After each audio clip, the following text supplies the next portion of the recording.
Your name is William, right? Or do you have a nickname you go by? Or you just go, does your family call you William? They call you Bill or Will? What do they call you?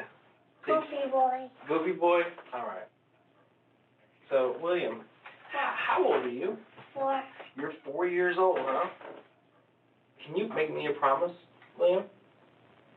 Can you promise me that everything you tell me today is the truth? Can you promise me that? Yes. Okay, good.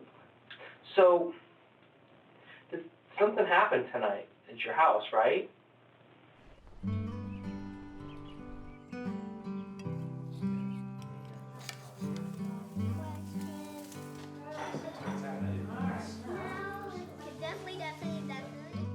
My brother had moved down to Florida in 2001, and my parents moved from the Washington, D.C. area. I really wanted to be near my family. I like the warm weather. So why are we up here? Why are we up here? Well, we just want to figure out what happened tonight. And you're helping us figure that out. You're a big, brave boy. I'd been single for a couple years, dated on and off, nothing serious. And a lot of people were doing online dating, and other friends had been on Match and said, why don't you try it? And I was not really taking it seriously, like I'm going to meet my future husband. Maybe I'll go out on a few dates and get a few dinners, and it'll just be fun. Tom was actually one of the first that I noticed. I remember thinking, he's hot. Spoke well and, was civil and polite. She went with it. He just kind of swooped in and made my life easier. He offered right away to check the oil in my car and shopping sprees.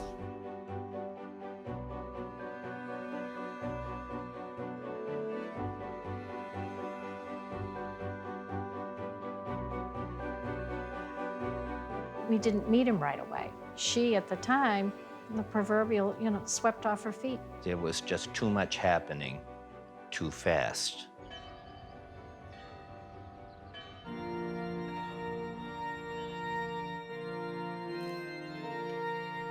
I got pregnant before we got married. So it was 6 months from the time I met him to the time we got married. Very, very, very, very quick. Now, before we go any further, I just want you to renew your minds on what the Bible says love is. So we built a house about a mile from my parents. Love is patient, love is kind, it is not self-seeking. I was so excited. This is the type of love that is needed in order for your marriage to work. After they got married, we started to notice that there was some sort of distance about him. There was always something off about him. We could never really directly pinpoint it. My job is specifically I help kids. So my job is to help kids and make sure they're safe. And that's the only kind of police job I do. You do? Yep, that's it. I'm here to protect you, make sure you're safe. Hungry. You had a very busy day getting here, didn't you? When I first started dating him, Tom, he let it be known that he was a gun guy. What's his hair color? You can't really tell right Can't now, really but tell. his eyebrows are blonde. Yeah. And his, Right. I mean, he had a gun cabinet upstairs. God bless you. He had a lot of hunting rifles, several handguns, and a couple of shotguns. I would call it an arsenal. We have a busy fall into the holiday season because we've got William's birthday, my birthday, then it goes into the holidays. We got together for all of those events, and he would create some sort of drama. We almost began to dread family events and celebrations because we could expect that There's going to be a problem. What will it be this time? She was at her wit's end. She just didn't know what to do to prevent it because it just happened time and time again. Do you like living with your mommy? Yeah. Do you like living with your daddy? Do you see your daddy a lot? No. Are you afraid of daddy? Yeah. Yeah, why? Because he has a gun.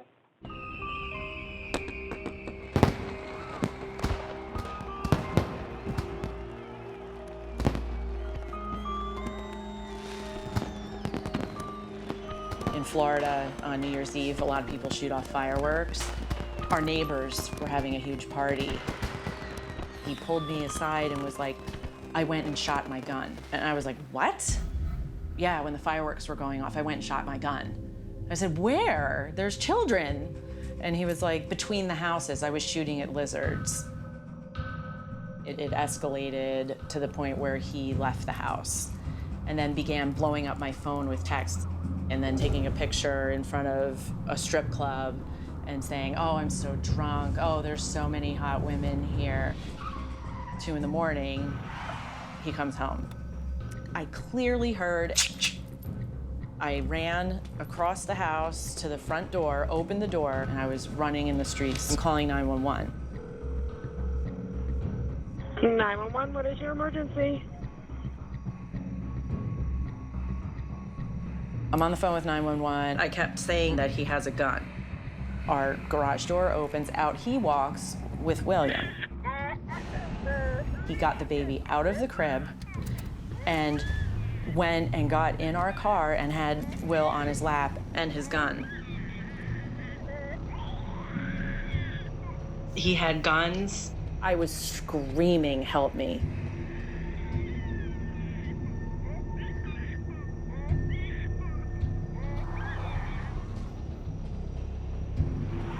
I come running up the street. He had gotten back to the house before the cops got there.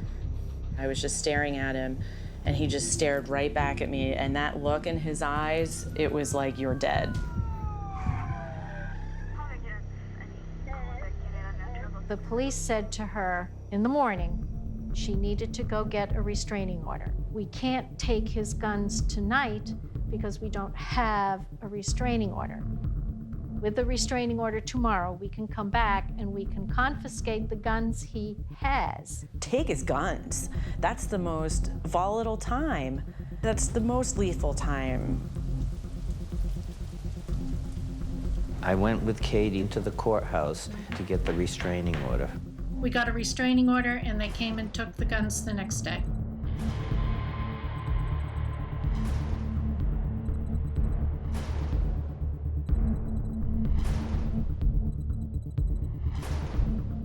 Even though the police now had his guns, they warned us that he could go get a gun easily from a private sale. Just because he was served the temporary restraining order didn't mean that he couldn't go to a gun show or obtain a gun the very next day. The private vendors do not need to put the buyer through a background check.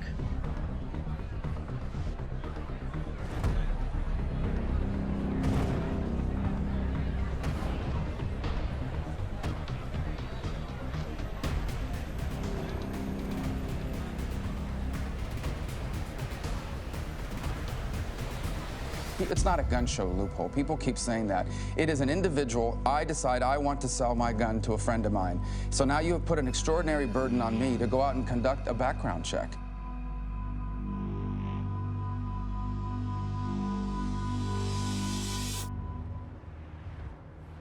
When I moved to Barrington Club, I was trying to start over with my son. We were finally away from my estranged husband, but I was still afraid. We've had a long week, haven't we?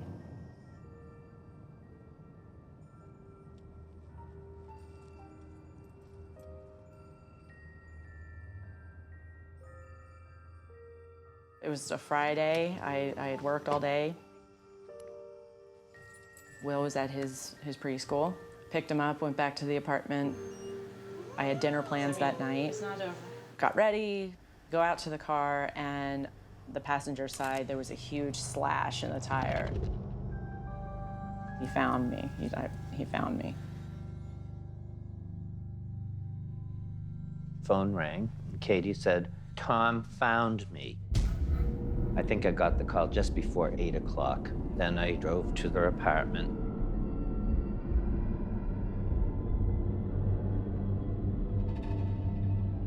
And what did you see happen tonight at your house? My daddy. What about your daddy? I was walking towards my car, and I looked across, and in the parking lot next to her car was a BMW. The dome light came on, and there it was Tom. I didn't run. I just walked back up, and I said, "Katie, Tom's in the parking lot. Call 911. 911, what is your emergency?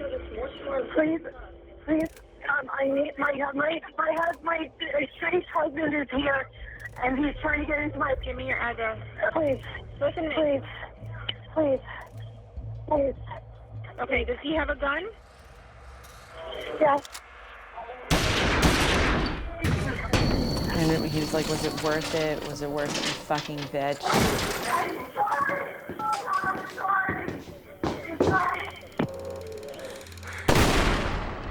Did you hear a lot of booms or just one boom? A lot of booms.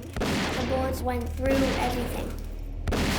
I knew right away I had been shot in my left hand because this whole hand just flopped. There was blood everywhere around my mom. I just dropped to the ground and was just screaming, and my hand exploding. 3 gunshots. Okay, stay inside. How far is the gunshot? Pretty sure I heard at least 3 gunshots in here. Okay. See if anybody's hurt? No, we can't see nothing. We're staying inside the house. Then he shot again. He shot me point blank. Who shot your grandpa? My daddy. Did you see that happen? I thought my dad was dead. I thought he killed him. Tom said to me, "She's gone."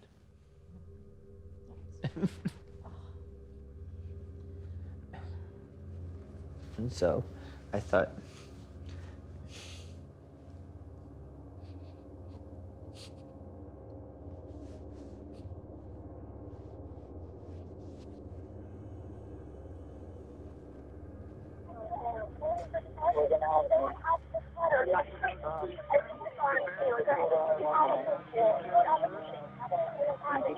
Voices around me. I can't see or feel anything, just the pain on my hand. And just screaming, "Mommy, Mommy," like it was like I was a child again, just screaming at the top of my lungs. Mom, she at the doctor's office. I'm going to let the other officer explain to you, okay? Is she okay? And I remember the trauma unit yelling, "There's nothing in there. There's nothing in there." They're like, "It's a flesh wound. It's a flesh wound." I can't believe it. If I had, if I had been turned any other way, I would have been gone. A bullet did shatter Kate Maffei's hand. Another one hit her in the chest, fired, police say, by her estranged husband, Thomas Maffei. That woman is Kate Ranta. She used to live in Coral Springs, and she used to be married to a man who is here in the Broward County Jail now, accused of attempted murder for shooting her. You have the right to remain silent. Anything you say can will be used against you in a court of law. You have the right to the presence of an attorney prior to or while you are being questioned. If you cannot afford to hire a lawyer, one will be appointed at county expense to represent you before any questioning, if you wish. You can decide at any time to exercise these rights to any questions or make any statements. Do you understand each of the rights I have explained to you? I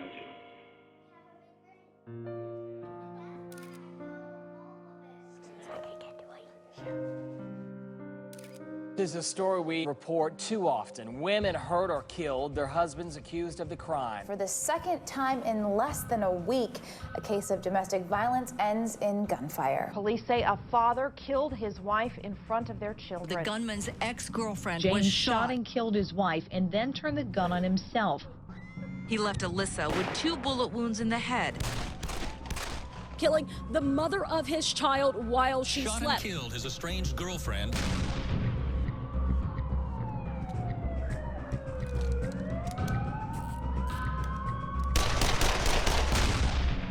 We need to have universal background checks.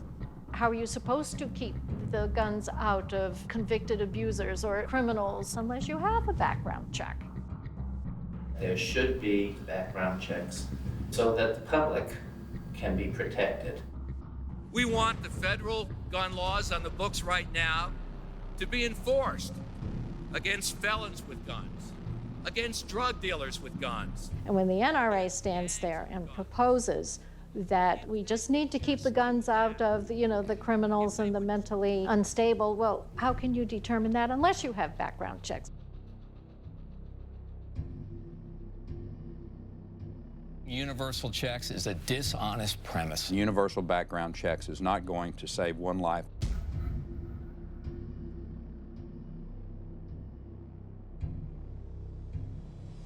Here's the simple truth. Strict gun control laws do not work.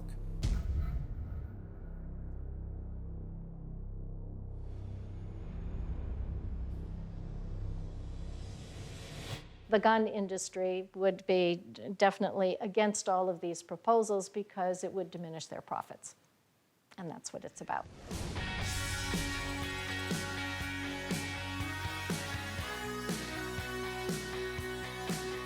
My estranged husband used a Beretta to shoot at me and my father.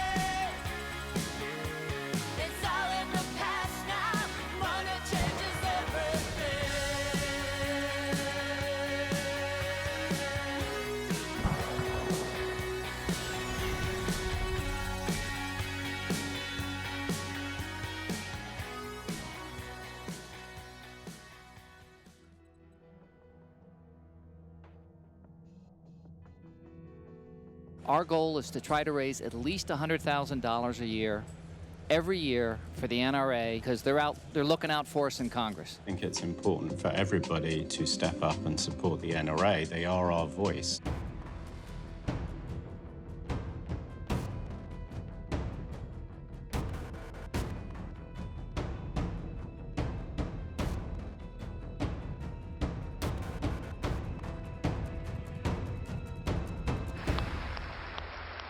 I really like standing up there with Wayne LaPierre and handing him a big, fat check.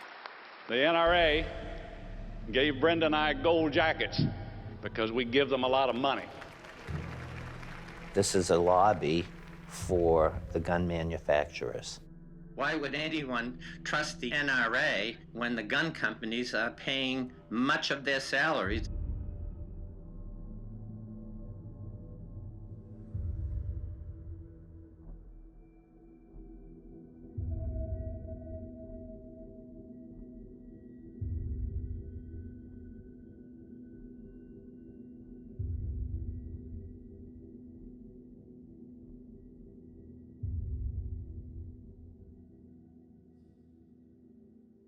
The NRA creates fear in order to sell more guns and make more money for gun manufacturers. The fear that they create, it just perpetuates this myth that you can protect yourself and your family. I know a lot of women that fall for the tactic. Women need guns to protect themselves. With domestic violence, we're talking about Me pulling a gun on somebody that I once loved, the father of my child, we're talking about me pulling the trigger and taking his life.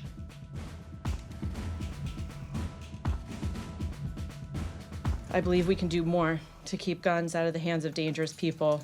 That's why I joined with Everytown for Gun Safety. They're part of a group called Everytown for Gun Safety. He should not have had a gun. Something like common sense gun laws would have prevented him from getting a gun and possibly taking out 3 generations of my family. That's all I know about the laws about guns. And you should always stay away from gunshots.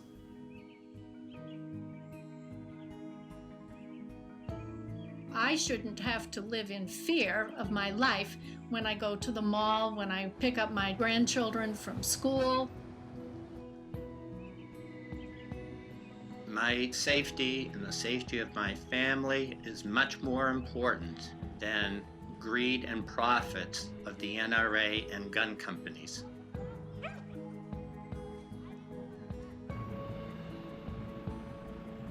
My life and my family's life will never be the same because of what happened to me. I hope that I can prevent it from happening to other people.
We came over there. And my friend, well, there were four friends that came over. We were like best friends. We would hang out every day after school. We were playing around at first. We were just hanging out, playing with the dogs. And they came in the house and then they started like playing around. One of my friends was in the bathroom. And then we were like talking and I made them a sandwich. Mayonnaise and some kind of salami meat in it. Then he was just kind of laughing. Just having a good time. My mom wasn't home because she was working. He was looking for something. I came out and said, hey, look at this. He brought the gun out, I took it. Why did you want to get the gun? I wanted to show it to them, that was all. Say anything about whether the gun was real or not? Yes, he told me it wasn't real. Okay. He said it's not real. Which room did it come from? My parents' bedroom. Didn't seem look real. He said, let me do it, let me do it. I'm guessing he was trying to figure out if it was actually real. And he handed it to me. He was just kind of laughing and pointing it. Did you hear one? He was like messing with the trigger and stuff. He pulled the trigger.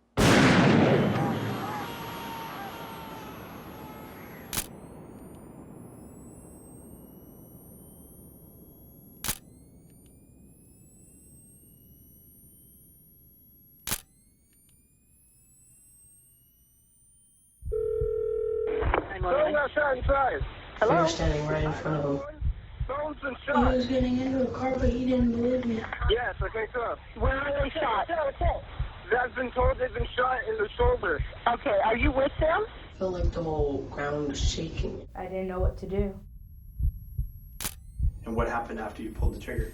I wouldn't have fired if it wasn't real. Are they in the house? Yes, they're in the house. Was it intentional? Sir, can you talk to me? Was On this the 7th Street. Can you tell me who's been shot? Who's been shot? I heard a bang. I was really scared. Right, person inside the residence has been shot? Put pressure on the wound. It's my best friend. He was saying call 911, call 911. Sir? Clean it up and put pressure. Sir. Hello? Let me get fire on the line with us just one moment. Do not hang up. And from there, tragedy unfolded. Come on, Lindsay Cohen joins us live from 11th Street in Puyallup, where the shooting took place. Lindsay? Yeah, Mary, tonight police still believe this was accidental and unintentional. It hasn't stopped them, though, from taking the alleged shooter into custody. It was a little after 4, because school got out at about 3:30, and the police came to my job. I just gotten home around 4 o'clock, and my brother still isn't home yet. A simple show and tell led to the gunfire. It appears he didn't believe it was real and fired the shotgun. Some of those questions are still things that the investigators are trying to sort through. One of the guns was not locked up. It was behind our bed. I don't know why. Do you know which one? The shotgun. Is that for safety, maybe?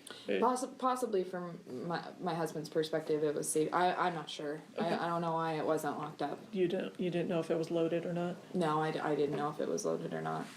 And they told me, do you have any children? I said, Jose and Eddie. And they said, well, we're here about Eddie. There's been an accident. Eddie was shot. I said, well, where is he? And they said, well, he's at the hospital, but he didn't make it. And I just started screaming. I received a phone call. I could hear my aunt screaming in the background. She was saying, they killed him, they killed him. I was like, who you were talking about? And she was like, Eddie. Who killed Eddie? And then the phone just dropped. So my son came home and he sat me down. He said, Mom, something happened to Eddie Z. And I said, what do you mean? Mom came home. She busted through the door and she was screaming and crying. How does a child get shot by a friend from school? What do you mean? People just leave guns around for children to shoot children? Something's got to be done. This is happening too much. It is my hope that it's speaking out today motivates just one person to secure their gun. My son, Eddie Z. Holmes' life would not have been taken in vain. The total number of children and teens killed by firearms is 2.5 times the total U.S. military casualties for the Vietnam, Iraq, and Afghanistan wars combined. That's a problem. Kai Klepfer is one of 15 students that the Silicon Valley Smart Tech Challenges Foundation is giving a grant to. He created a built-in scanner that identifies a user's fingerprints. Ideally, I'd love to see this product in gun stores, on the shelves, available for people to purchase and to be out there saving lives. We need a solution like this.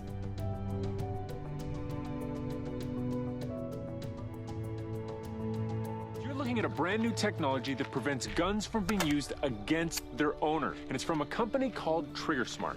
We gotta try this. TriggerSmart in action. It may just be the beginning of what could be a technological revolution in firearm safety. You cannot stop innovation. Police say this cable-style gun lock could have prevented this terrible tragedy, and they say it's really easy to use. A simple cable prevents the gun from being loaded, completely stops accidental shootings. A simple combination allows me to quickly gain my firearm when needed. Just a few easy steps that can help save a life. This is about kid safety. We want to keep kids safe. With both biometrics and RFID, there's no reason a user should not keep his gun safe. Technology is seeping into every corner of our lives. Why not guns? Part of the proposal is developing smart gun technology.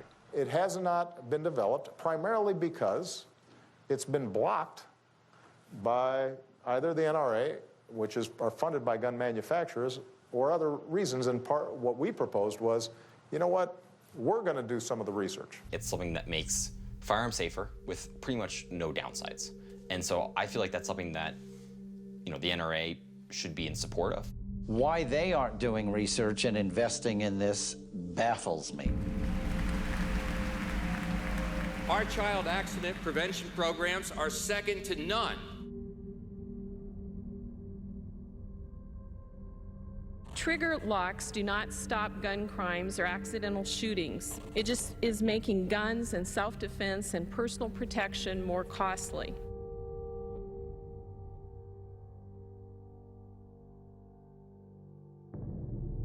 We know that the smart gun is the holy grail for the anti-gun movement. Why? It is a convenient vehicle to ban conventional guns while seeming like you're doing something appropriate. I mean, really, what's the difference, especially if cars are 35 times more likely to cause an accidental death? Actually, in Washington state last year, more people were killed by guns than by cars. This is Brian Judy, NRA, speaking in opposition to this bill. There are many other items around the house that cause injury, illness, or death to a child.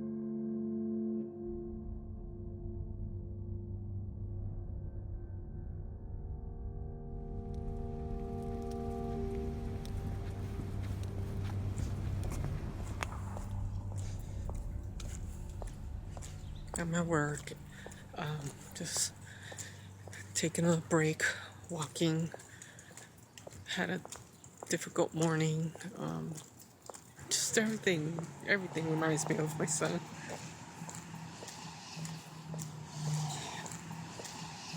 When I went to the store, there was a man walking right in front of me and had a gun on his belt, and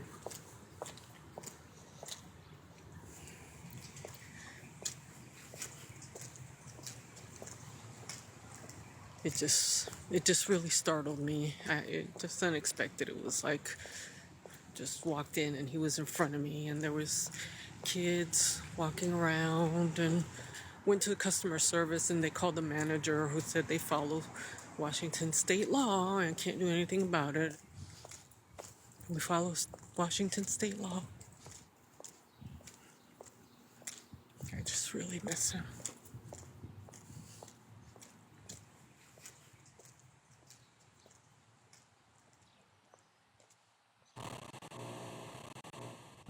This is a 20 gauge shotgun. It is a synthetic stock with Realtree AP camo. That's hey, the gun, how's it going? It's the Daily Shooter here. Just wanted to come to you today with a review of the Mossberg 500 Bantam. This is a youth model. A youth model. Everywhere else and in all other areas of life, we choose to protect our kids, but not in this one area. And to me, it's all about money.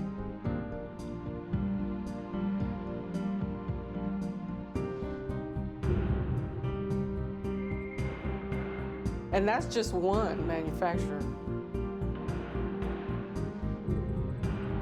And NRA is in all these pockets of legislators, and that is disgusting.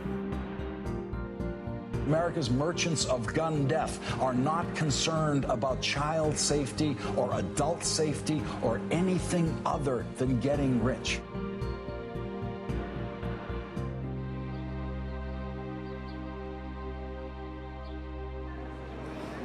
I am at the Puyallup Library today. There's a sculpture of this boy. It just reminds me of my son playing in this area. So this is where we would come to play, and he would read books, rent movies, go on the computer, do videos, and play in the park with all the kids. This is just where he grew up. This is where he grew up. I just feel like I'll be sitting with my son. Okay. Yeah, I'll help you. No. No? Okay. There you go. You did it. I did. You know, I always think about all the things that, you know, I'm gonna miss. Oh, that's a good idea. Oh, no, you don't. Mine.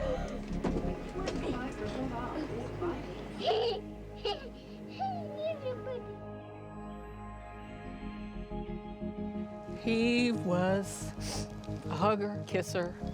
Every night he would come to my bed. He's like, time to cuddle. Hi there. That's, I miss a lot. I miss that.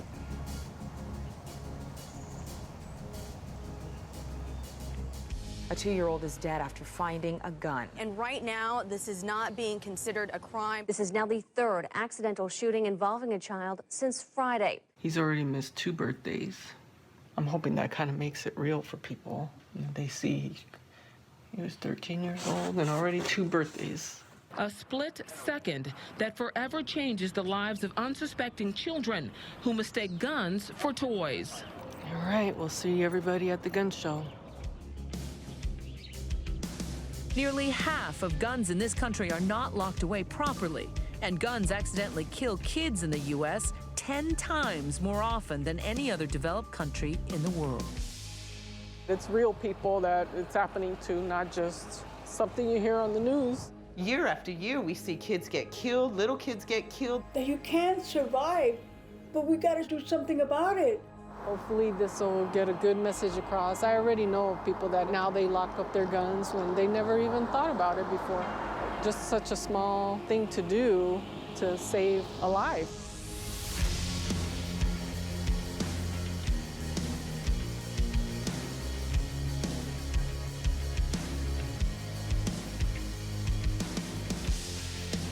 Kids are curious. I've been teaching for 25 years.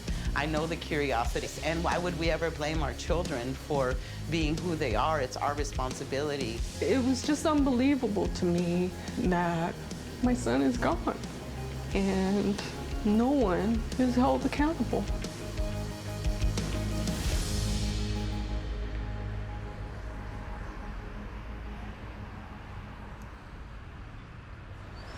One day soon, we'll protect our children and put our kids first. Bring a lock 'em up law here in Washington.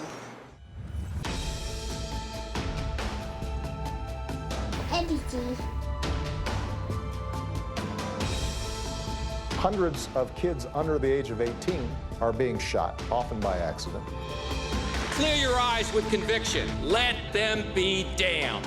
Mothers are losing children, and it's got to be stopped somehow. It shouldn't be that difficult of a decision to make to protect our children when it comes to guns. If they had only locked it up, my son would be here today.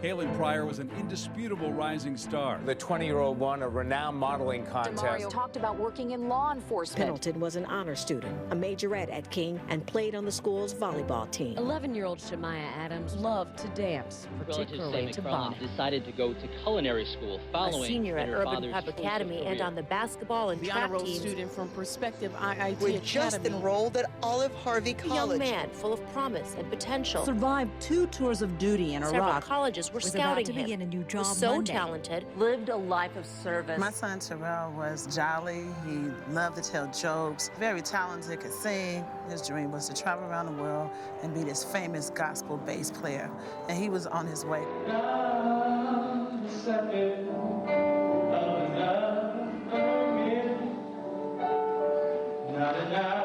Terrell was at church. He took his girlfriend to church. He went early. He had rehearsal with a choir that he was going to play with. So when he came out to help his friend get drums out of a car, somebody came by shooting. We was actually at home doing homework with our other 2 children, and that's the call we got. The shooting came just after 7 p.m. outside this church on the city's south side. The goal of a parent is to save your child and protect them. You wondered that you do the right things, that you do something wrong, but Terrell was at a church. Yeah. He was on church grounds, a ground that should have been safe, and he's not here. It was a summer night. She was sitting in the car with her friends. They were on their way to a party on that block. And she was the only one that was shot and killed. She wanted to be an attorney. She was 21 years old.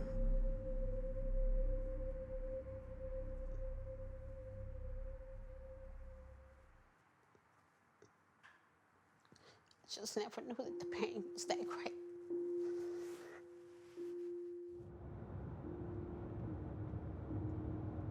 Chicago's violence problem is directly linked to the number of illegal guns, the majority of which come from states with weak gun laws. 60% of guns found in Chicago crime scenes are trafficked into the city from other states. Over the past 4 years, more than 1,000 firearms seized in Chicago came from Mississippi. 695 guns found in Chicago crime scenes were originally sold in Wisconsin. In 6 years, 3,824 guns that were used in crimes which came from our next-door neighbor, Indiana. Chicago police said they have seized more than 6,500 illegal guns this year. 130 illegal weapons each week. More than 4,800 firearms. One gun's been seized every 72 minutes. Most of the shootings took place in poor neighborhoods, far from downtown and tourist attractions. One reason much of the city seems to be shrugging its shoulders.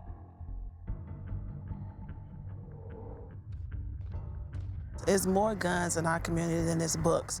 You're sitting around the table, it's not the same because you're missing a person who should be at that table. And a lot of times with me, I flash back to what he looked like. What would he look like now? You know, would he be married now? Would he have kids? Would we be grandparents? Then you watch the door hoping that they walk in. You know, you just in your mind thinking that it's gonna happen. People don't understand the pain of losing a child.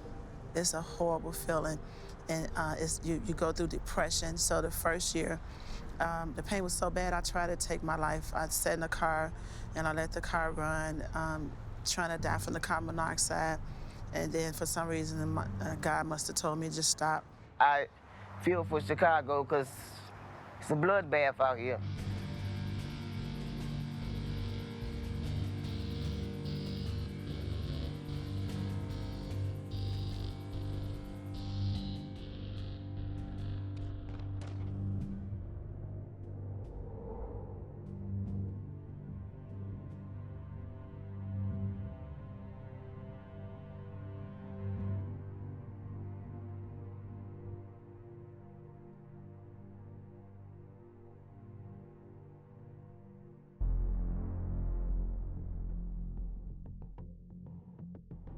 There are hundreds of gun shows that surround the city of Chicago year-round that are not subject to local gun laws.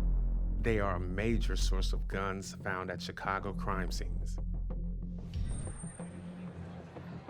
Gun shows were originally created for firearms enthusiasts to sell their private collections and acquire other things for their private collections. 5 million people attend 5,200 gun shows annually, generating hundreds of millions of dollars in sales for gun manufacturers.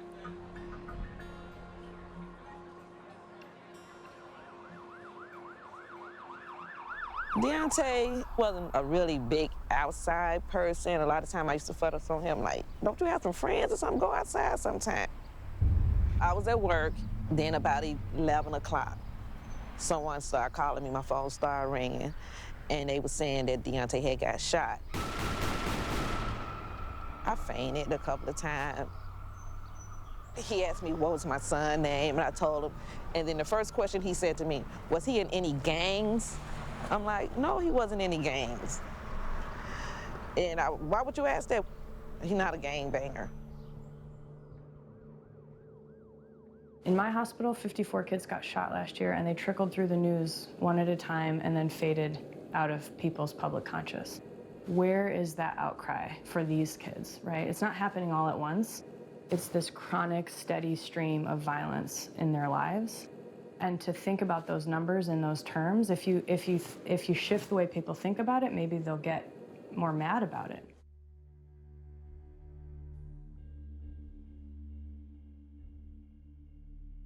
We know that since the 90s, 2 million people have been prevented from buying firearms through federal background checks. Those same 2 million people could very well easily have gone to the gun show in Crown Point, Indiana, or some other gun show and acquired a firearm without any trouble whatsoever.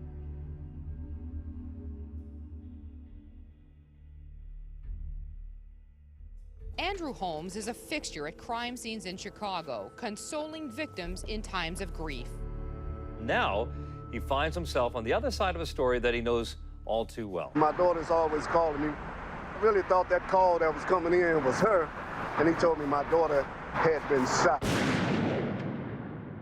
I worked very hard for many years as an activist to reduce gun violence. I worked with so many families. Then it hits my home deep, my own daughter. Someone that just take my baby's life. And it ain't right.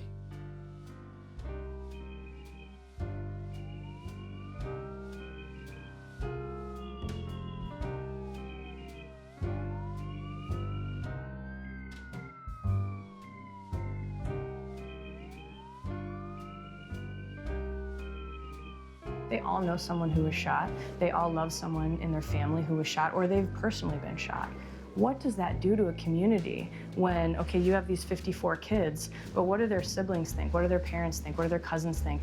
How do they go through their lives knowing that just getting shot is part of life? He had just turned 18 in January. He was murdered in April. And if I can go back, you know, if God would have allowed, I would have took that bullet. I had lived to be 40. So I had lived my life until it was just starting. I do not believe that it does any good to extend the law to private sales between hobbyists and collectors. Okay, so you do not support mandatory background checks in all instances of gun shows? We do not.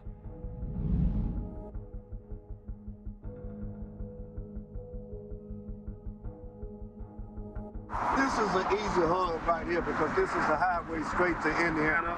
You get on this highway here, head straight to Indiana, wherever they can have easy access to buy the guns.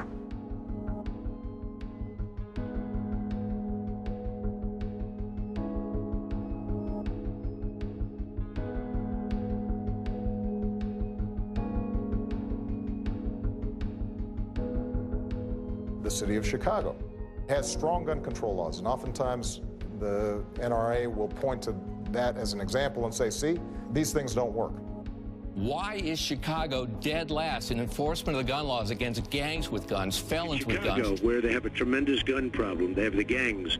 Many of them illegal immigrants, by the way, just to get onto guns are coming from Indiana across the border where there are much laxer laws. And so folks will go to a gun show, purchase a whole bunch of firearms, drive up into the south side of Chicago, open up the trunk, and those things are for sale.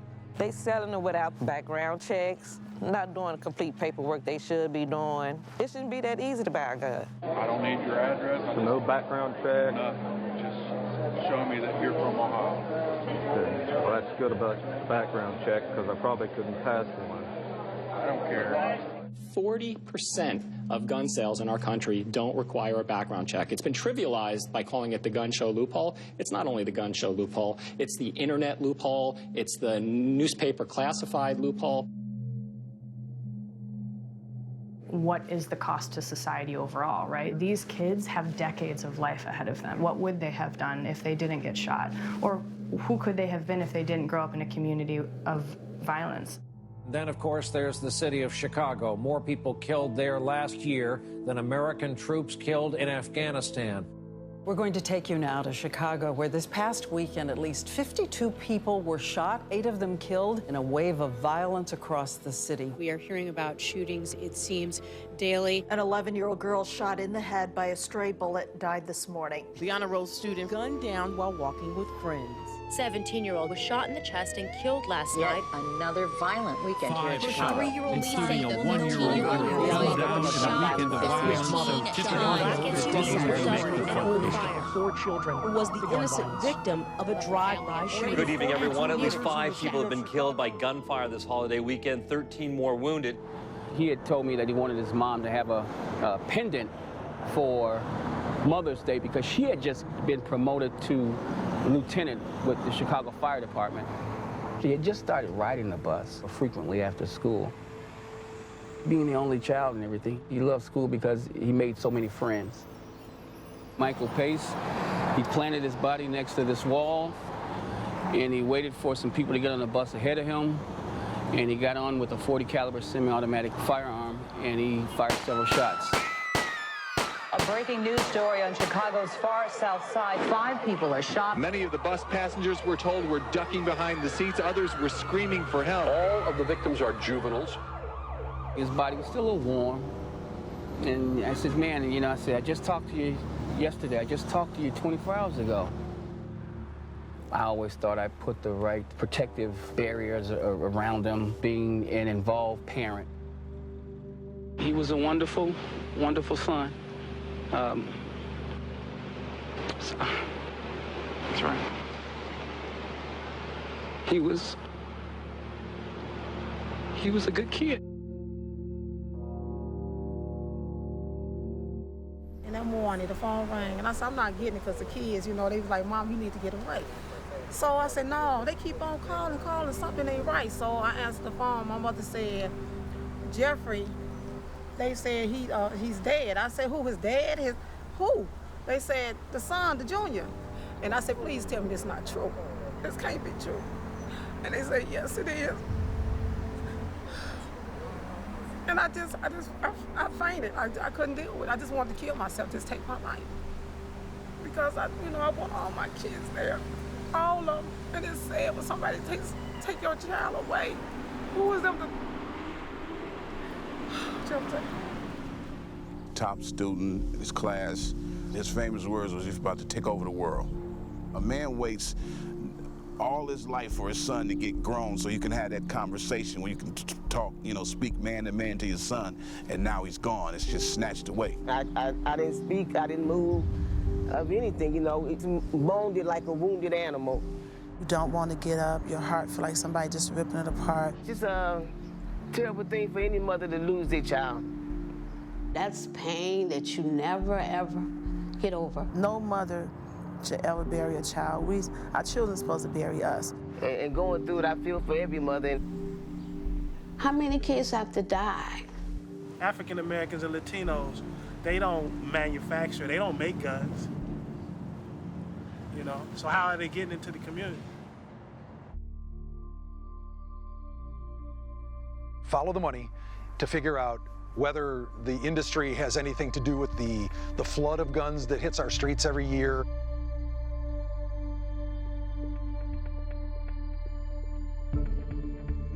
As business has nearly doubled since this time last year. Gun stocks have been doing amazingly this year. They've got some of the biggest pension funds in our country. Really?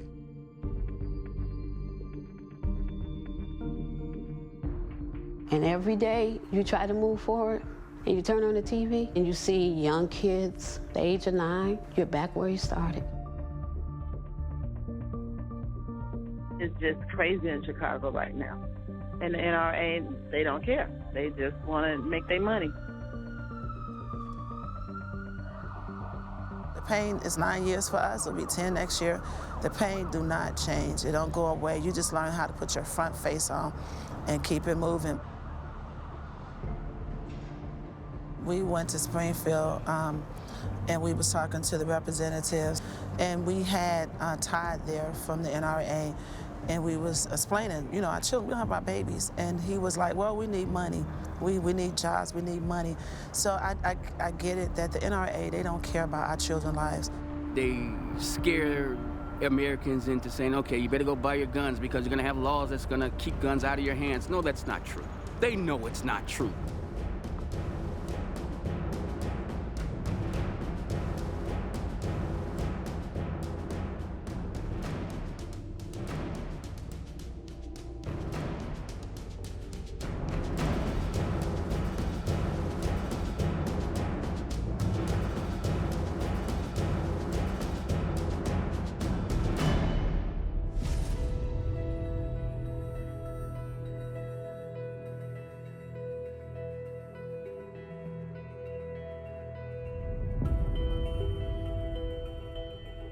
We've been asking them forever to be a little more responsible, a little more restrictive in how they're selling of guns.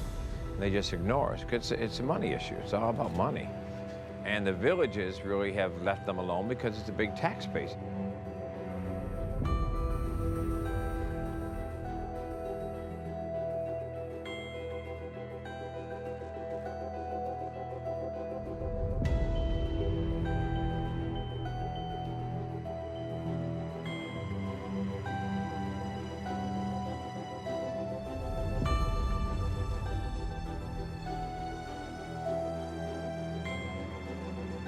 Chuck's Gun Shop was one of the largest tax revenues in the village of Riverdale. Behind me over my shoulder, that's Chuck's Gun Shop.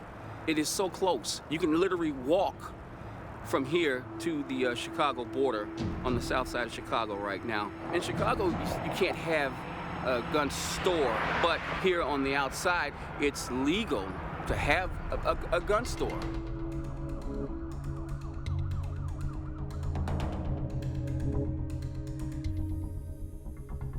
A lot of our guns that's in our city that's killing our children is coming from this particular store. We want to hold this village accountable because you allow these guns to travel into our community, so the village should be responsible. They're making great tax revenue from these gun shops. A lot of these guns are coming from the white community into the black neighborhoods, and our children's lives are being taken. In an effort to stop the gun violence in their neighborhoods, a Chicago community group now is suing 3 suburbs over the sale of weapons. They're supposed to put up a camera and videotape the people that's making the purchases. What people do is they'll come into a gun store and purchase a gun and knowing that they purchased it for somebody else. So we need them to train the attendants too that's selling the guns and identify when the straw purchase is taking place. Community activists who are plaintiffs in this lawsuit accuse the Village of Lyons and 2 other municipalities of closing their eyes to shady practices by gun dealers so they can benefit from revenue brought into their towns by the gun stores. The lawsuit calls for the villages to mandate employee background checks, prevent straw purchases, implement anti-theft measures, and maintain a log of gun sales that are later recovered from Chicago crime scenes. What we found is that many people support the measures that we're asking for. The turnaround was in 3 months. I was surprised that it went that fast. So I'm grateful that this gun shop wants to help us save lives in Chicago. And we just wanted to commend the Village of Lyons for taking the first step in the lead in this mission to reduce easy access to guns to individuals that shouldn't have them. I believe in activism. We won't have to change things. That's the only way.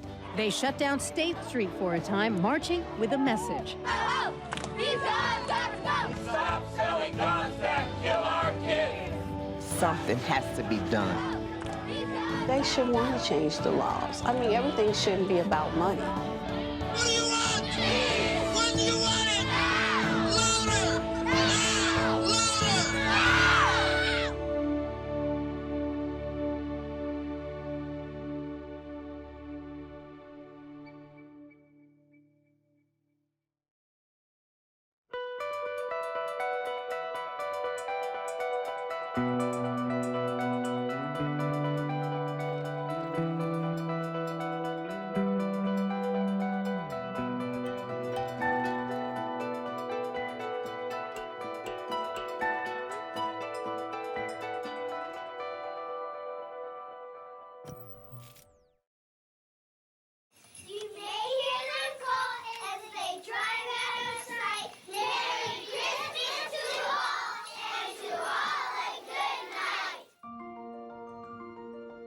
Carrie was 2 months early.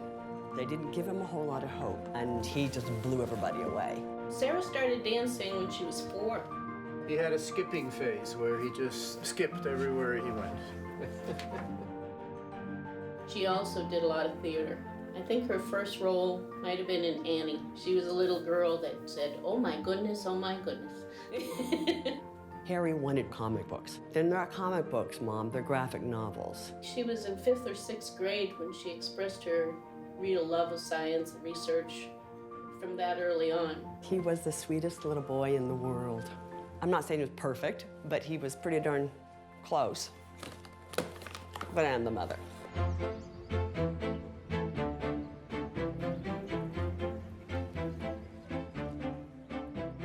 I remember hearing about him before I met him. I remember noticing that he was a good-looking guy because I have eyes. I didn't actually think of dating him, but we were really good friends that first year.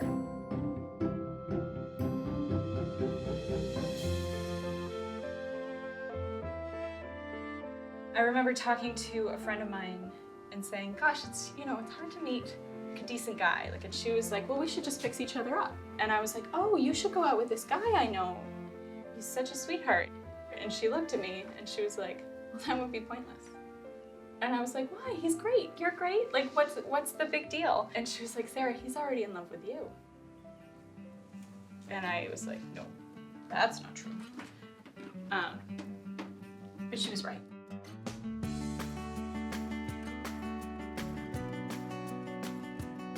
We started hearing more and more about Sarah, but nobody was really serious in his life until Sarah. Like I think a lot of fathers, I was a little skeptical at first. Carrie was a big flirt. Like, it bothered my dad when he first met him. He was like, I don't know about this guy. He doesn't seem serious enough.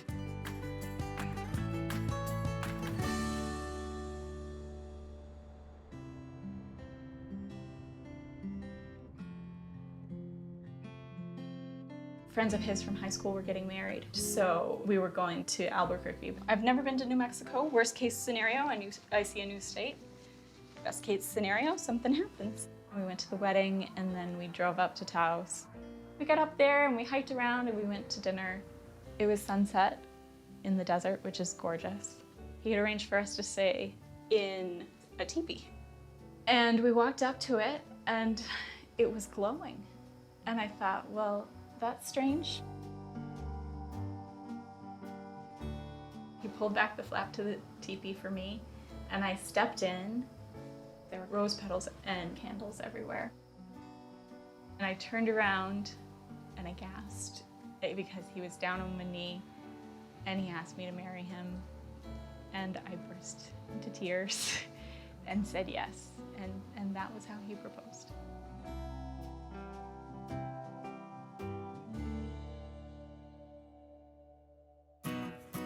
It ended up to be quite a long engagement. She was in school, and Carrie was in school. We met my first year at law school. Law school doesn't leave you a lot of time for interests outside of school.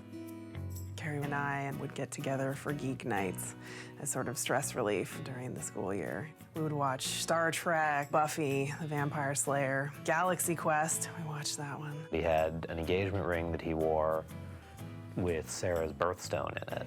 They clearly loved each other and they were excited to get married. I want to get buried in my backyard. The caterer was going to take some recipes that my husband makes and create those for the larger group of people. I worked on the rehearsal dinner. We flattened out an area for the tents. Sarah and I were going to go pick flowers and get her bouquet ready. Sarah had picked out a couple of flavors of the cake. The invitations were done by our close friend. The hardest we struggled on anything was the guest list. I come from a big family. Carrie comes from a big family. We had over 100 people. And that's no friends. None of our friends coming to our wedding. We went to the bridal shop. I remember the colors on the dress she had, it was ivory. It just picked up the colors in her hair and she glowed. It was just amazing. And so I saw my daughter before she saw herself as a bride in that dress. She was just so beautiful.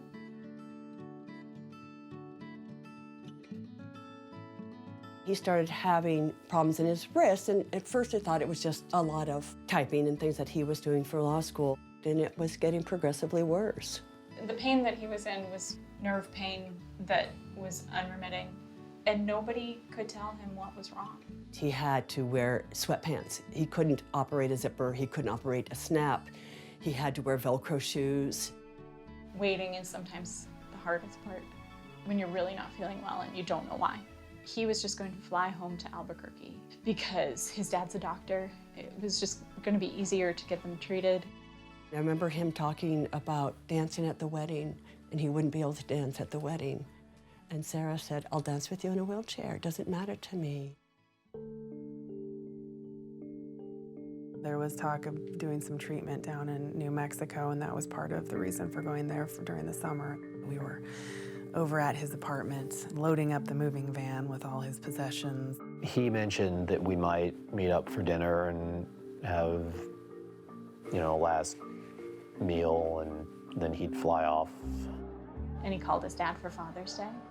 He wished me happy Father's Day, and most of the conversation was about planning to pick him up at the airport. So I was looking forward to getting him at the airport.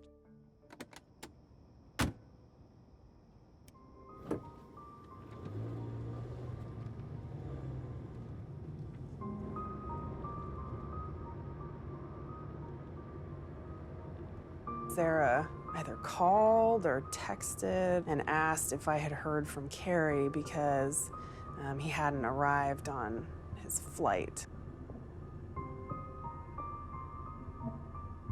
It was a little strange that he wouldn't call me before leaving, but I thought, well, maybe he figures he'll just call me from Albuquerque and that'd be, you know, that was gonna be fine.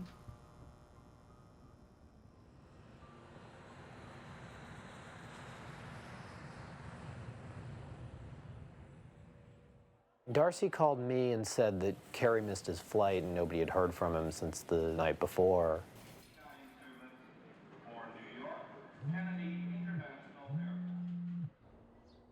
I called Sarah and I said, have you been able to reach Carrie? I couldn't get in contact with him. One of his friends was like, Sarah, you should call the hospitals.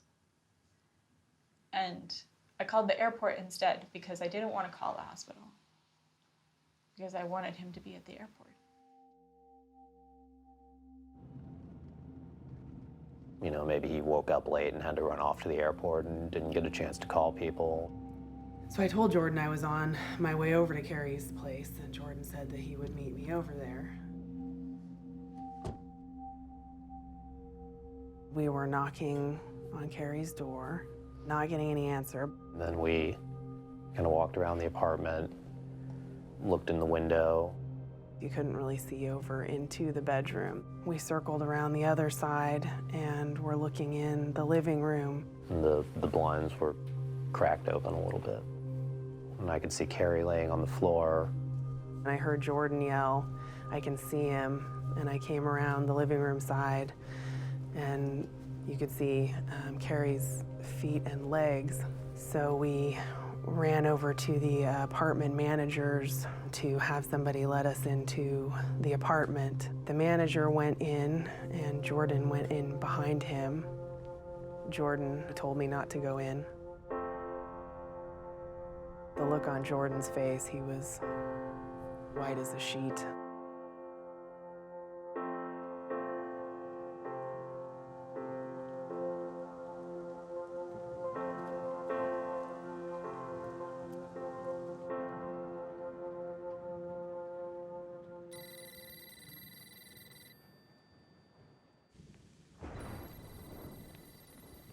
I called Sarah. He said, Sarah, we found him, and he just stopped, he just stopped talking. I said, you have to say it. And he said, he's dead. And I think I said, thank you. And then I just started screaming, no. Over and over. Until I couldn't. Sorry. Until I couldn't anymore.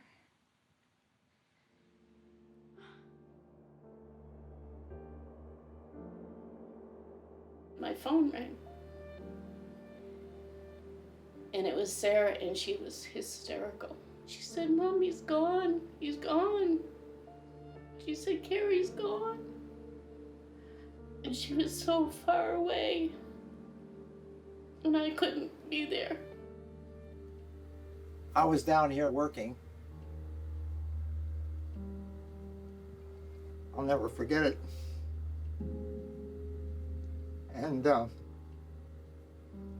she said, Carrie's dead.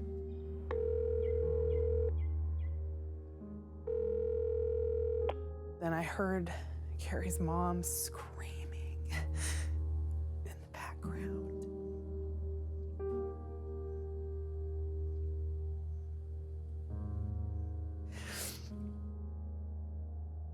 I knew that he was supposed to come in town that day, and so when she called, I expected it to be, he's here, let's do this.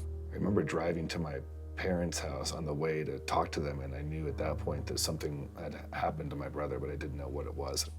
And she just said, Carrie's dead. That was June 24th. And that's a little less than a month before Carrie's, his 28th birthday. And about a month and a half before we were supposed to get married.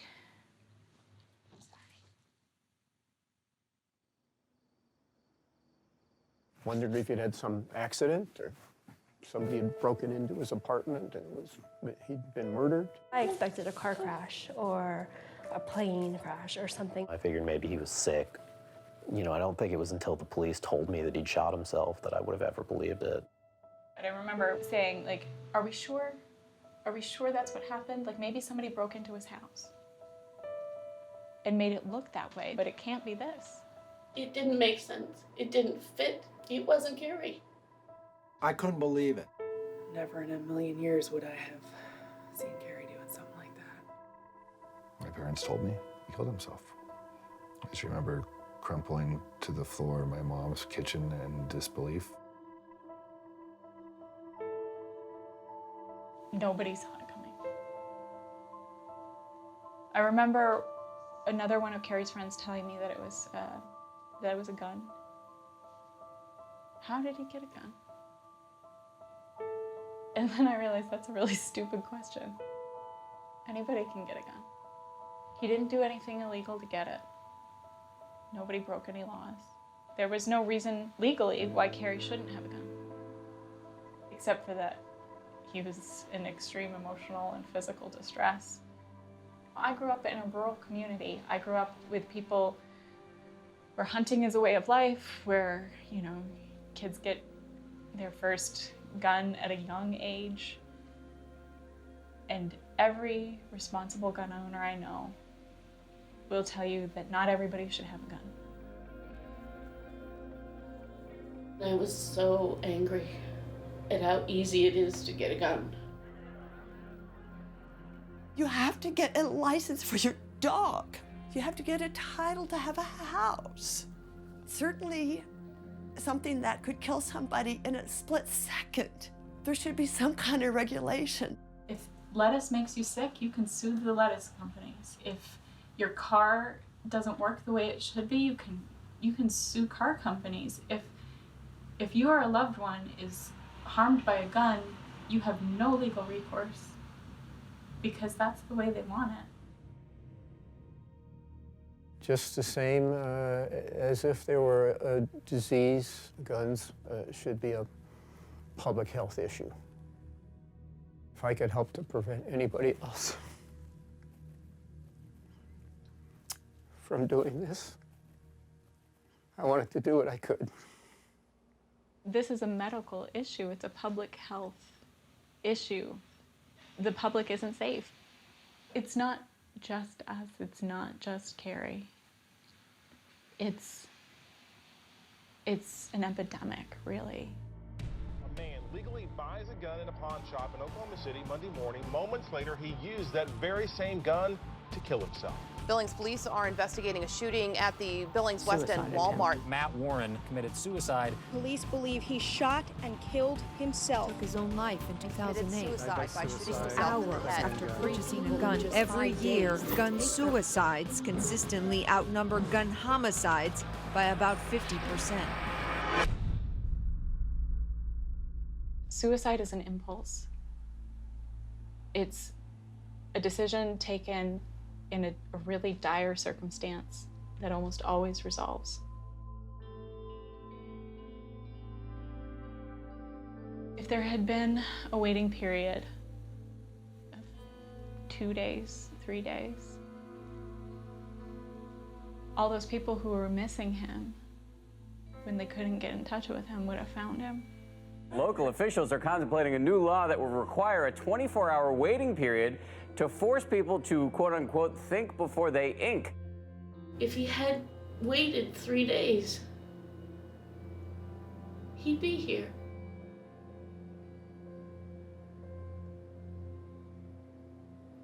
He'd be here. Starting today, the Arizona Motor Vehicle Division will extend the waiting period between driver's license test retakes. In an effort to keep things safer on Arizona's streets, the division has changed the one-day wait time to a full week. There was a receipt for the gun. And it looked like he probably had bought it like maybe an hour before he did it. And I kept thinking, if he had just had a moment to think, he wouldn't have done this. Waiting periods only inconvenience people like me, that when I go shopping, I don't want to be inconvenienced. I want what I want, and I like it now. Your circumstances change. You get help.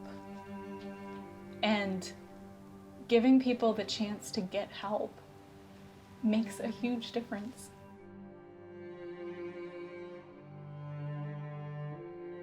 Gun companies benefit by people being able to go in and buy a gun whenever they want it, rather than having to wait several days.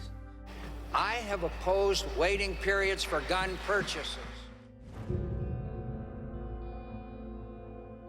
Profit is the driving issue in anything, and if there became profit in gun legislation, I'm sure that politics would get right behind that one.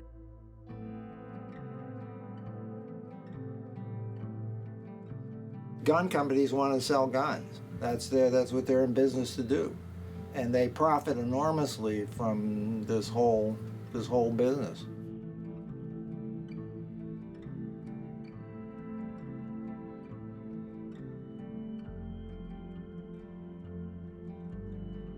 I think a parent's worst nightmare is the death of their child. And unfortunately, guns are the means of that death all too often.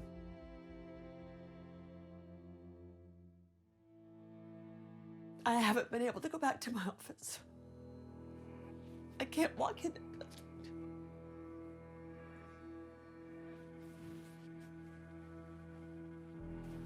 I had to retire. I tried. You know, these are deadly weapons. They're inherently unsafe. This is the hardest thing I've ever had to do. Most people I know don't even know about my son killing himself. I've never been able to talk about it. But I don't want anyone else to have to suffer like this. I just think people need to stand up and speak out and let their lawmakers know how they feel about it. If I had been the one who died, he wouldn't have stopped. He would have screamed himself hoarse. He wouldn't have let things continue as they are. And so, even though I'm the shyer one, I'm the one who doesn't like to put herself out there, something Carrie taught me is that when something's wrong, you say it's wrong. And if you can do something to make it better, you do. And it doesn't matter how hard it is, you should still do it. So.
In the store, did you have any difficulty with people? Did it bother you? No, because I was there for this.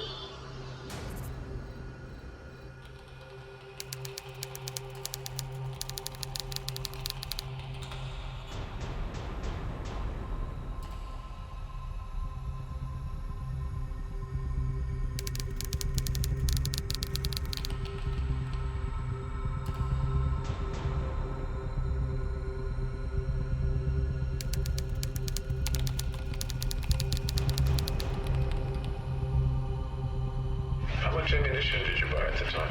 I buy it in bulk, so like thousands and thousands. Most of those are mostly online. Online. Was that ever a problem ordering bulk ammunition? No.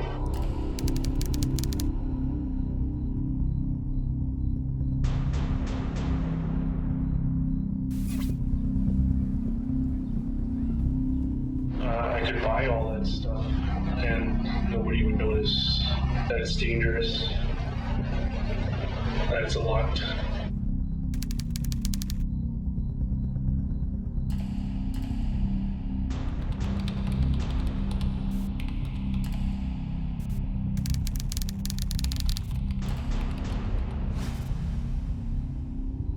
I ended up eating everything locally. It was at like Bass Pro Shops, I think. You have to be committed to like an asylum or something to be turned mentally ill. Get more and more weapons. The weapons kind of fulfilling the mission on their own. Depressed situation where I transfer my feelings from suicidal thoughts and make them go away by having homicidal thoughts.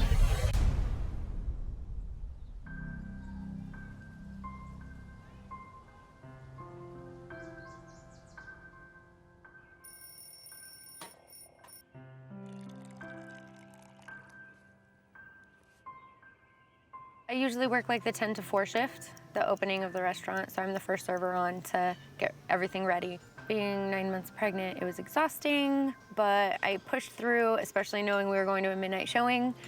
I just needed to make money. I work for Legacy Traffic Management. We were temporary traffic control. I was working that day. I went to get pizza for everybody for helping us move into the house. AJ went to my brother's to mow his yard to make money so he could go to the movie.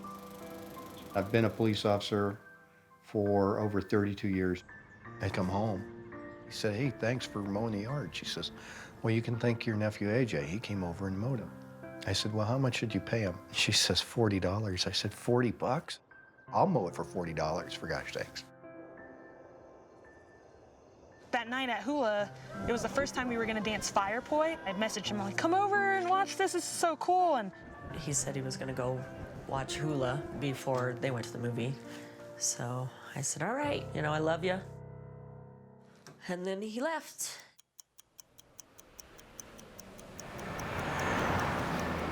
It was like we were going to the Super Bowl.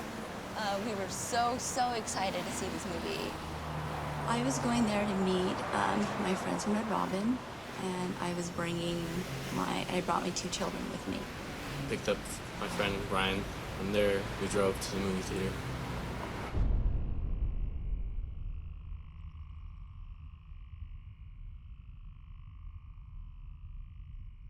Well, it was somewhat dangerous because I put tinted windows, like tinted window film on my windows so that I could gear up inside the car, but it doesn't let much light in, so it's hard to drive in the dark. It was just packed. There was hardly any place to park. Myself and my children, we arrived fairly early. My mom actually dropped my sister and I off. Our friends had already told us, like, we're already in line. There's already a line forming. So, like, make your way over here as soon as you can. And you can tell a lot of them were, like, Comic-Con, like, regulars. So it was really exciting. They parked in the back, right across from the Theater 9 emergency exit. Then I went to put the stuff on and get all the weapons ready. we bought the big popcorn and then we got a soda. We always got cherry Coke. They started. We had all of our snacks. We were, I guess you could say, prepared. A vegan at the time, but I decided to have some fun, so I had some nachos. We got a hot dog, some popcorn. We picked up the movie tickets from the dashboard of the people everyone that was bought super them. pumped, clapping, like super ready. Screaming, throwing popcorn. There was a lot of cheering. There was a lot of excitement. The house lights go down, and it's starting to get dark.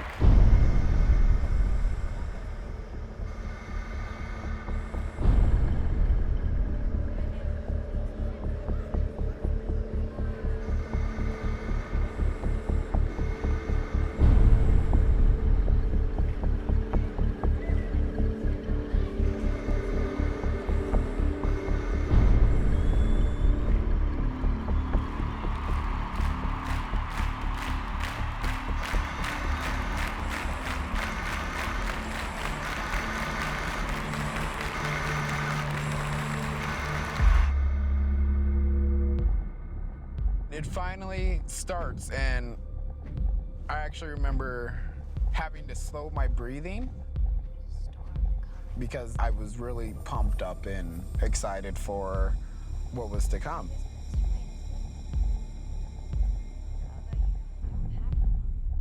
I was standing there on the outside and I could see in through the crack. I'm really gonna do this. It's really gonna happen. I heard the hissing, burning, my chest and my throat just completely closed up. And like you couldn't even swallow. There was smoke everywhere. There was tear gas. And then it was autopilot.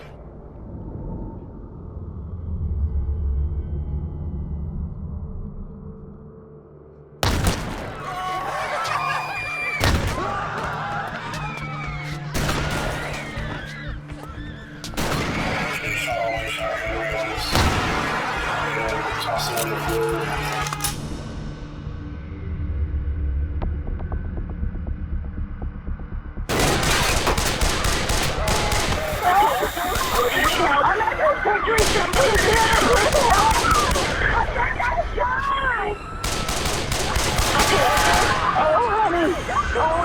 Don't say that.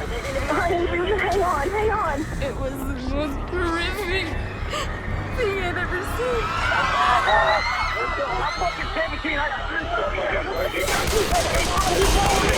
You need to talk this out. Yeah. Because I knew everybody running away and I was kind of out of control of the situation. Is that gunshot right here? Oh my God, there's bodies everywhere. What the hell?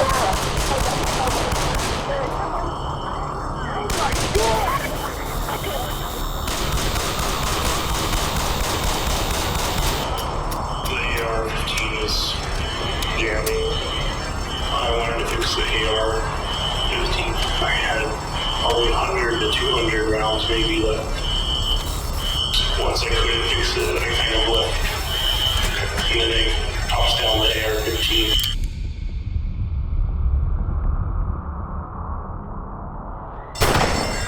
I shot some with the handgun.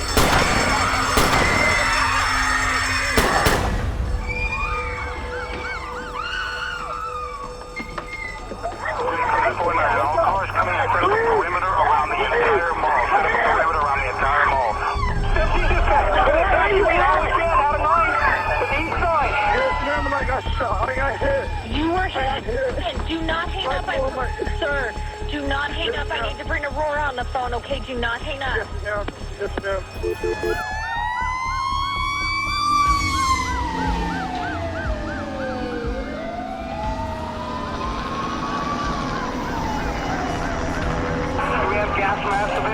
There were ambulances from different counties. There was police officers. Get us some damn gas masks for Theater 9. We can't get in it. 16, I got 7 down in Theater 9.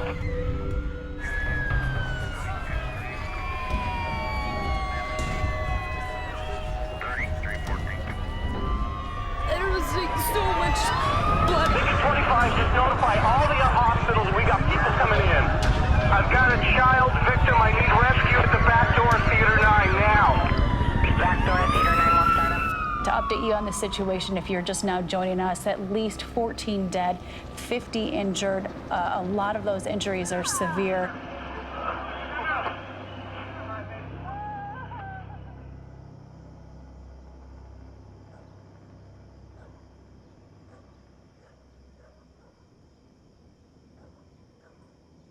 I was sleeping, of course, and then I heard somebody knocking on the door, and I opened it up, and it was AJ's friend, and he said, "You need to turn on the TV."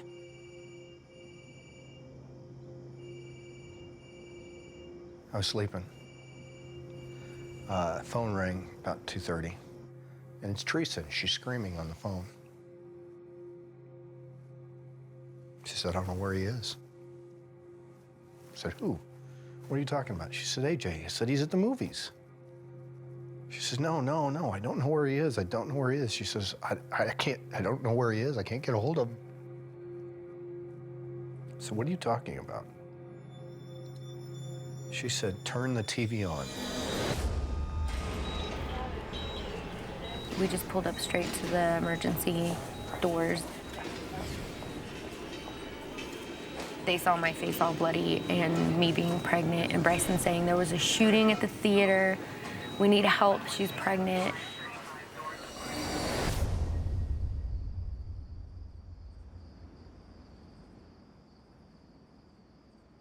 We went into the gymnasium and hundreds of people in there waiting. So we go to the high school and we wait, and I saw an officer walk by with a little kid in his arms.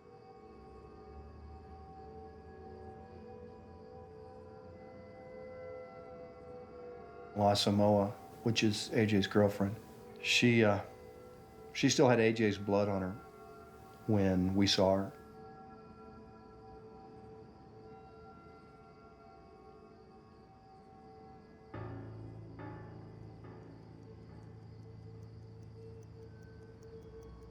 We go to the cafeteria and we slowly start watching people leave.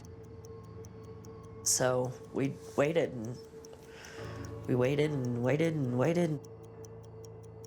They started whittling this crowd down to where there were only a few people left in the gymnasium.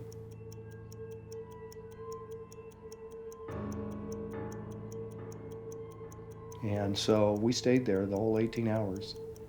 And my mom and dad, my brothers and sisters, and my sister-in-laws, they all came down there. 18 and a half hours later is when they finally told us.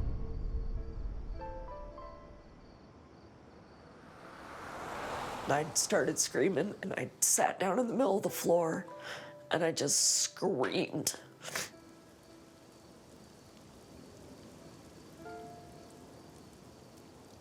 She collapsed at that point. I had to carry her pretty much back, just take care of her. It was heartbreaking. Have you ever heard a woman cry because of the loss of a child? It's horrible. It's awful. When it's your sister.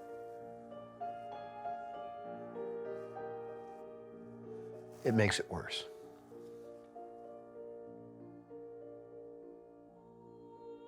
Nobody needs to bury a child in this way.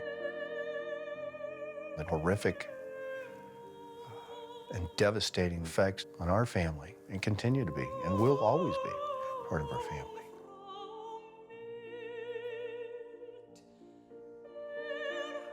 I don't understand why someone would need a high-powered rifle like that. He could put out 100 rounds of ammunition in a very short amount of time. Do you need that many rounds? I guess you do if you're going to go kill a lot of people. They're not used for anything but killing massive amounts of people in the smallest amount of time.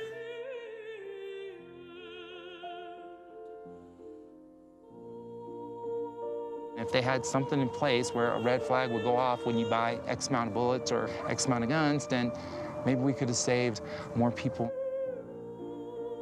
Nobody should go through this. Nobody should go through this. I wouldn't wish this on anyone. And unfortunately, it's becoming all too common. In the wake of the Colorado shootings, Aurora residents came together to pray, to weep, to remember, and then they went and bought guns.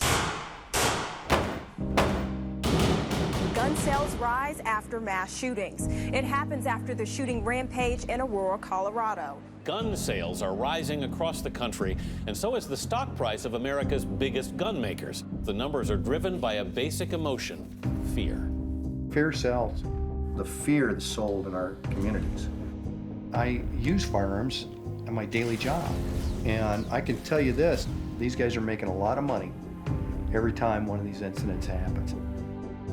And to preserve all of our freedoms, we must get larger, we must get stronger, greater in financial resources. These individuals from the NRA are very good about giving away money to these individuals if they'll fight their fight for them. The proposed assault weapons ban is a singularly ineffective piece of legislation. The issue of assault weapons is a phony.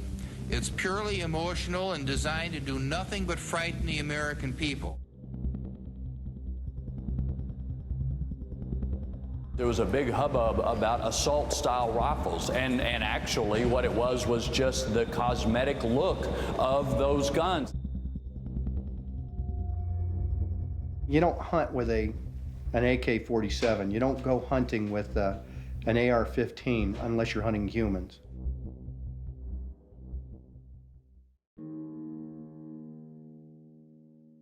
My nephew had the right to live, to grow, and to be a beautiful young man, and he was. But he had the right to get a job and to have a family and have children, and that was taken away from him. I love you. She went to a theater to see a movie and was killed. People go to their churches and they get slaughtered. That's not what we should be standing for. Columbine didn't need to happen. Virginia Tech didn't need to happen. Aurora didn't need to happen. Colorado started the universal background checks. Almost 700 people that have been denied access to firearms. Think of how many individuals that we have prevented from doing something stupid. This legislation is saving lives. If anybody can be prevented from getting that phone call that I got from my sister, it's worth it.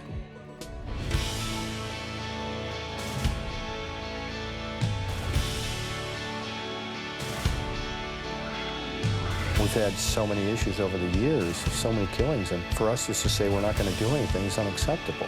You got to stop it.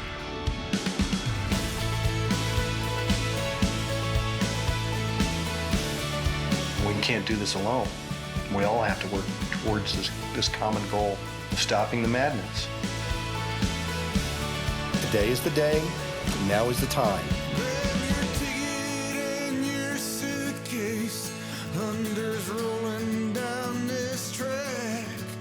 Well, you don't know where you're going now, but you know you won't be back. Well, darling, if you're weary, lay your head upon my chest. We'll take what we can carry. Yeah, and we'll leave the rest. Well, big wheels roll through fields where sunlight streams. Meet me in a land of hope and dreams. Guns kill over 33,000 people in America every year. While the gun industry made over $11 billion. Why don't you join me? Join me. Join me and Brave New Films in stopping the NRA and the gun lobby from making a killing.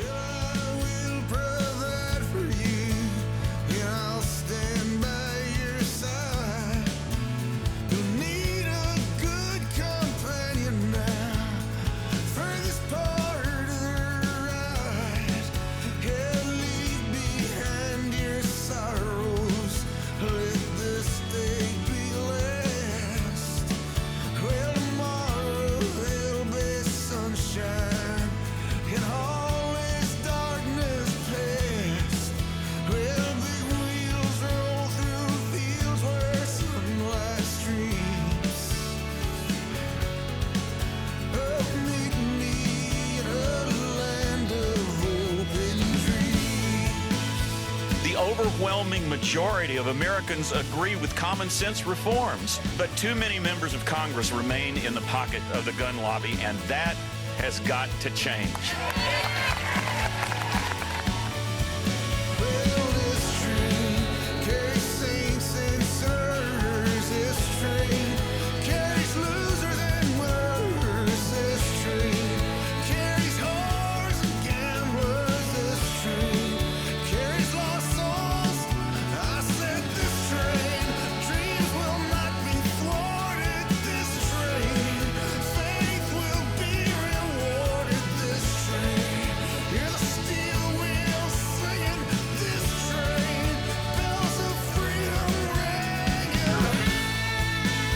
use the resources that we have, and if we use the investments that we make in other problems, hey, we can do something about this. Of course we could.